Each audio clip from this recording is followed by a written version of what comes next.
जय श्री महाकाल, जय श्री महाकाल, जय महाकाली। तो स्वागत है हमारी यूट्यूब चैनल में। तो एक व्यक्ति ने हमसे संपर्क किया। उनका कार्य क्या था कि उन्होंने किसी प्रकार की साधना करी थी, पीर वगैरह की, परी वगैरह की। तो उन्होंने साधना करी, सही तरीके से करी, लेकिन उनके गुरु नहीं थे। उन्होंने किसी अन्य पे करके वो अपना किए हुए थे। तो पता नहीं कहाँ से लिए थे, वो मुझे भी पता नहीं है। किसी चैनल से उठाया और वो एकांत स्थान पर जाकर वो अपनी साधना करने लगे। तो साधना तो बहुत अच्छी चली, उनकी साधना बहुत अच्छे से हुई, लेकिन उनकी साधना करने के समय में एक त्रुटि हुई। वचन के समय में उनकी त्रुटि हुई। क्या त्रुटि हुई?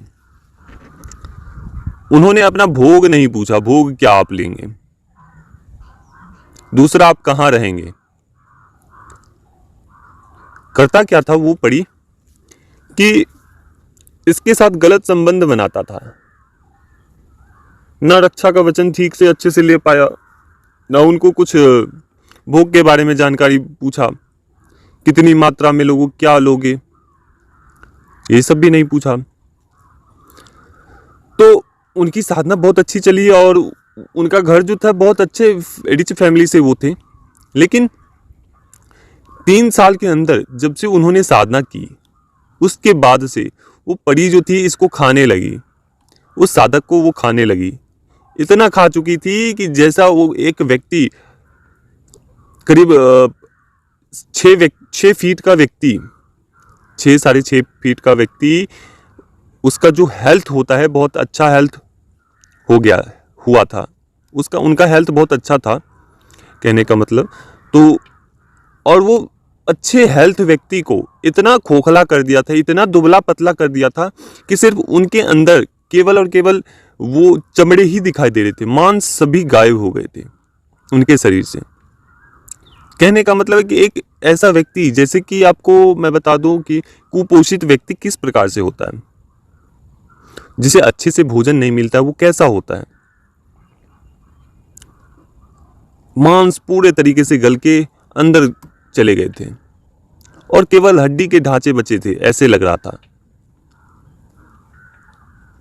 लेकिन उनकी मतलब कि वो ऐसे ही यूट्यूब देखते देखते उन्होंने हमसे संपर्क किया।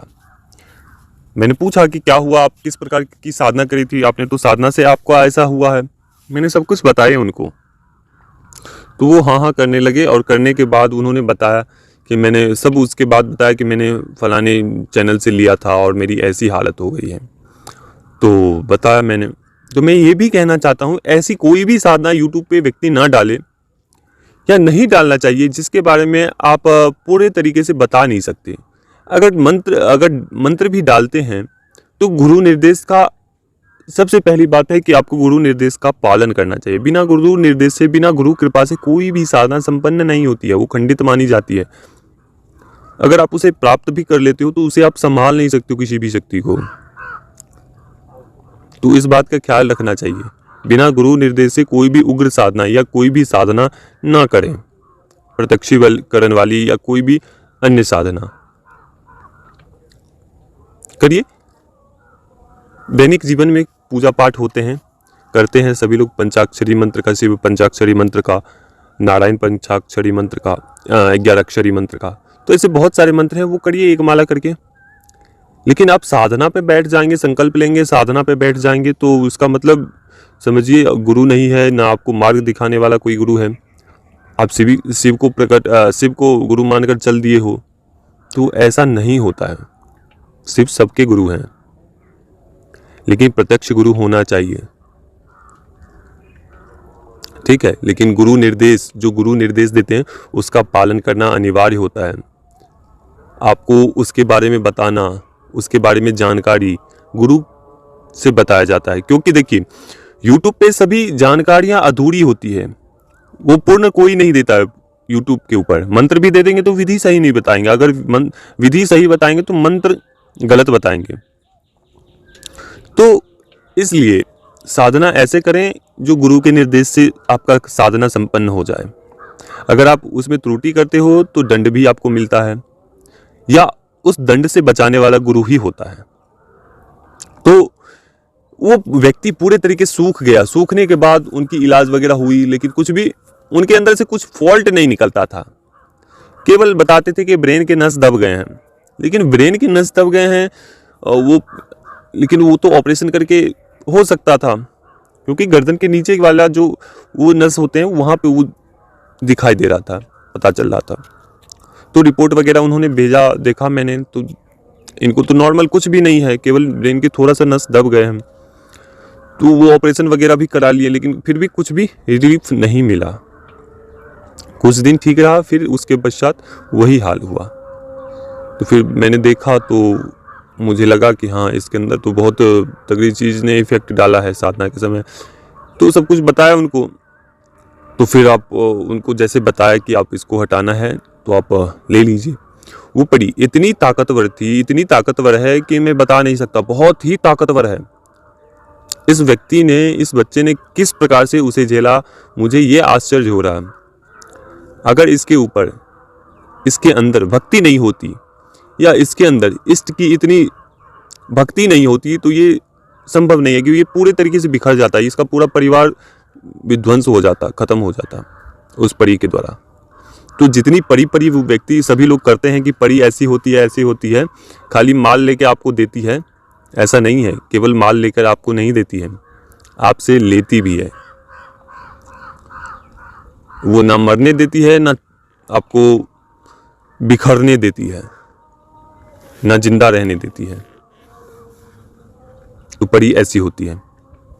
तो फिर मैंने बताया कि ठीक है, आप चलो, मैं उसका देखता हूँ, उसका हटाता हूँ, उसको खींच लेता हूँ अपने तरफ।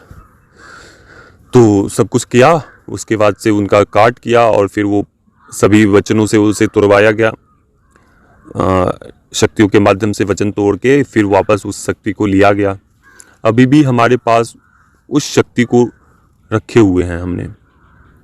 ऐसी जगह पे मैंने रखे हैं उसे कि अगर कोई व्यक्ति उसमें, अगर उस व्यक्ति, कोई भी व्यक्ति अगर उसे कोई छेड़ता है, तो वो समझ लीजिए कि उसी के साथ चिपक जाएगा, उसी के साथ चिपक कर चल देगा। तो इस प्रकार की शक्ति बहुत उग्र शक्ति है। ऐसी परी बहुत ही कम संख्याओं में मिलता है। इनके वर्ण ही कुछ अलग हैं, इनके वर्ण ही बहुत ही अद्भुत तरीके से चमकते हैं। तो ऐसे ऐसे बहुत सारे व्यक्ति जुड़ते हैं जो शायद बताना होता। अभी बच्चा पूरे तरीके से, पूर्ण रूप से ठीक है, और हम कामना करते हैं कि सभी चीज़ें पूरी हो जाए उनके साथ, जो भी उन्होंने लिया है वो पूरे तरीके से उनके वापस हो जाए शक्तियों के माध्यम से। तो फिर उसी परी को दिया गया है काम, और उस परी को किसी शक्ति के अधीन में डाल दिया गया है अभी। तो अभी कोई नुकसान नहीं करेंगे, वो भी अभी सुन रहे होंगे। तो बच्चे चिंता नहीं करने हैं, आप लगे रहिए, आप धीरे धीरे स्वस्थ हो जाएंगे कुछ समय के बाद। और जब शिविर लगाएंगे तो आ जाना, ठीक है। तो अभी तक के लिए अनुमति दीजिए। जय श्री महाकाल, जय महाकाली, जय मां मशानी।